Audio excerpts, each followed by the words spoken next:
السلام علیکم، اذان دے دیں۔ اشہد ان لا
اشہد ان لا الہ الا اللہ وحدہ لا شریک لہ واشہد ان محمدا عبدہ ورسولہ اما بعد فاعوذ باللہ من الشیطان الرجیم بسم اللہ الرحمن الرحیم الحمد للہ رب العالمین الرحمن الرحیم مالک یوم الدین ایاک نعبد و ایاک نستعین اهدنا الصراط المستقيم صراط الذين أنعمت عليهم غير المغضوب عليهم ولا الضالين.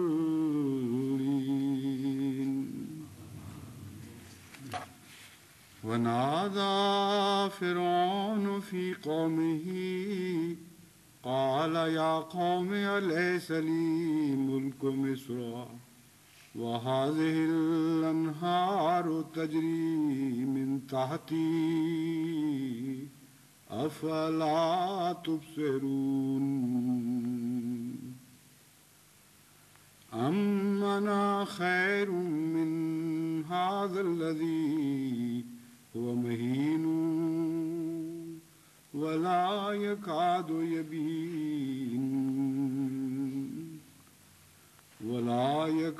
يبين فلولا ألقي عليه أسورة من ذهب وجاء معه الملائكة مقترنين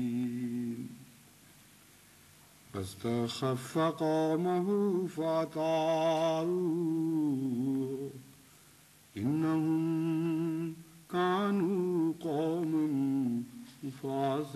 فاسقين. جن آیات کی میں نے تلاوت کی ہے یہ سورہ الزخرف سے لی گئی ہیں، آیت 52 تا 55. ان میں دو باتیں خاص طور پر قابل توجہ ہیں جو ان آیات میں بیان ہوئی ہیں. پہلی بات تو یہ کہ فرعون نے حضرت موسیٰ علیہ السلام کے انکار پر جب قوم کو آمادہ کیا تو جو دلائل پیش کیے ان میں سے ایک تو یہ دلیل تھی کہ وہ چھوٹا آدمی ہے، اس کی کوئی حیثیت نہیں. اور ایک یہ دلیل تھی کہ فصیح الکلام نہیں ہے، بات ٹھیک طرح نہیں کرتا۔ اور یہ دوسرا پہلو ایسا ہے جس کے متعلق حضرت موسیٰ علیہ الصلاۃ والسلام خود اقراری بھی ہیں۔ چنانچہ آپ نے خود اپنے رب سے عرض کی، وَيَضِيقُ صَدْرِي وَلَا يَنطَلِقُ لِسَانِي فَأَرْسِلْ إِلَىٰ هَارُونَ، کہ اے میرے اللہ، میرا سینہ تنگ ہے، یعنی بات کھل کر نہیں نکل سکتی، وَلَا يَنطَلِقُ لِسَانِي، اور میری زبان کھلتی نہیں ہے، اس لیے ہارون کو بھیج دے ان کی طرف اور مجھے چھوڑ دے۔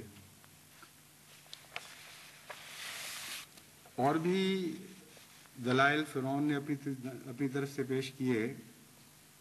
اور نتیجہ یہ نکالتا ہے اللہ تعالیٰ کہ ان لغو دلائل کے نتیجے میں جو زیادہ تر دھونس سے تعلق رکھتے ہیں، فَاسْتَخَفَّ قَوْمَهُ فَأَطَاعُوهُ،